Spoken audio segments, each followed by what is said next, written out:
possam levar o objeto a escorregamento. Tá? Mas por que o sistema nervoso central não aumenta a força de preensão e mantém ela num nível bem alto? Porque isso é economicamente inviável. Tá? Ou seja, eu tenho uma fadiga muscular precoce, se eu aumentar a minha força de preensão a níveis altos, tá? Eu prejudico o controle fino do objeto, tenta segurar um objeto bem forte e tenta manipular esse objeto. Pega uma caneta ou pega alguma coisa e tenta manipular isso com uma força de preensão alta. Dificilmente você conseguiria manipular ou fazer essa manipulação de forma adequada. E também ele pode, dependendo do objeto, pode causar dano no objeto ou quebra do mesmo objeto. Então o sistema nervoso central controla a quantidade de força de preensão baseada tanto no mínimo como no máximo da força de preensão que eu posso estar executando.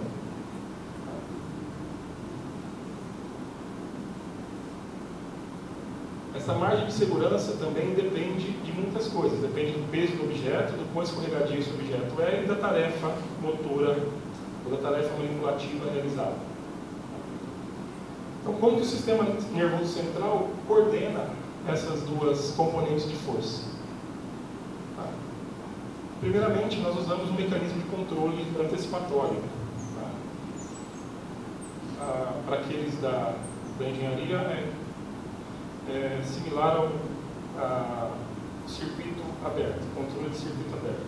Tá? O sistema sabe de antemão.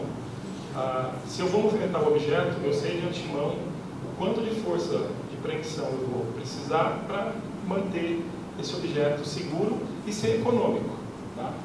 Eu poderia muito bem, quando eu estou manipulando o objeto, aumentar a força de preensão a níveis altos e ser seguro. Mas o sistema, pensando em economia, o que ele faz? Ele faz com que essas duas forças mudem paralelamente ou simultaneamente. Então, se a gente olhar os gráficos, deixa eu só voltar aqui. Se a gente olhar os gráficos aqui, então aqui nós temos a força, tanto a força tangencial como a força de preensão, durante uma tarefa de oscilação do objeto. E vocês podem observar aqui que as duas forças, elas mudam em paralelo.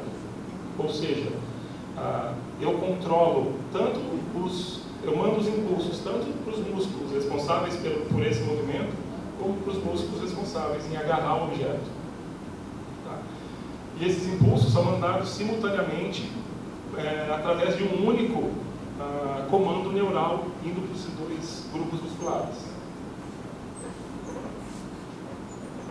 Quando você faz essa avaliação, você nota que o atraso entre as duas forças é praticamente zero, significando o quê? Que isso é antecipatório. Tá? Eu antecipo com base no objeto, com base na tarefa que eu estou executando, o sistema nervoso é capaz de predizer com precisão, baseado em atividades anteriores, em experiências anteriores, os efeitos do movimento do membro superior e do corpo como um todo, e eu posso incorporar as mudanças causadas por esses movimentos no controle da magnitude da força de preensão. Tá? Em alguns casos, a gente usa o mecanismo de controle reativo. Ou seja, eu tenho que obter informações de como esse objeto está sendo manipulado para que eu possa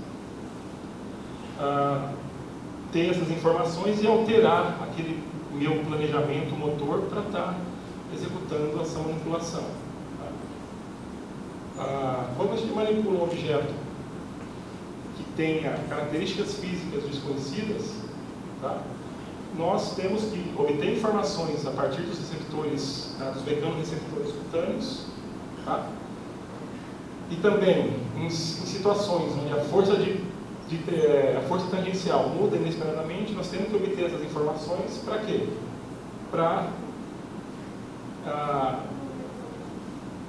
auxiliar o sistema, ou mandar feedback para o sistema alterar então a magnitude da força tangencial. Então a gente usa esses dois mecanismos de controle, antecipatório e reativo. Tá? Então como que a gente usa, ou como que a gente avalia essa coordenação das forças? Tá? A gente avalia, primeiramente, o acoplamento espacial e temporal entre essas forças.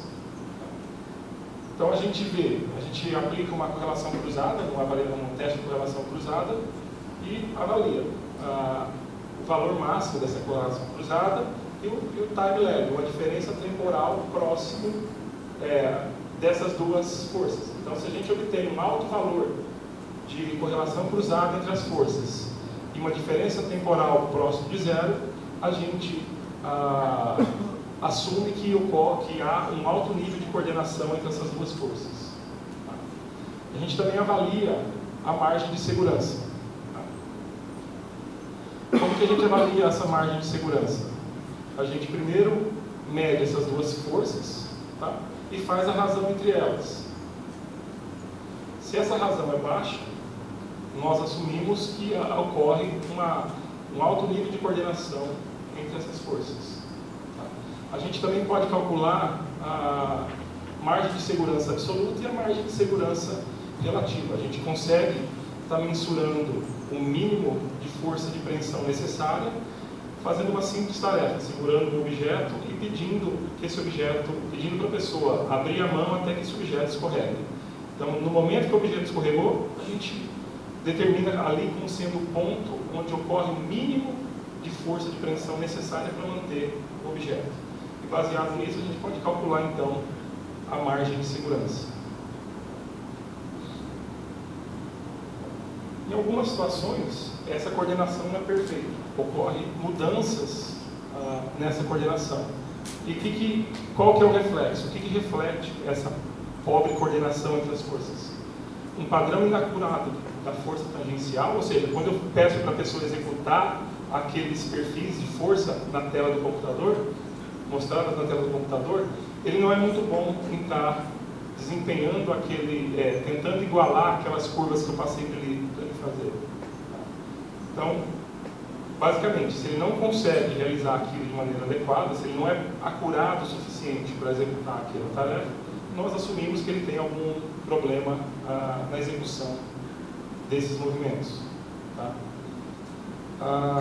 Valores elevados da razão, força de preensão, força tangencial, ou valores elevados da margem de segurança. Então, pessoas que possuem uma margem de segurança elevada, nós assumimos que essa pessoa teria algum tipo de alteração neurológica. Tá? E também por um fraco acoplamento entre as duas forças. Tá?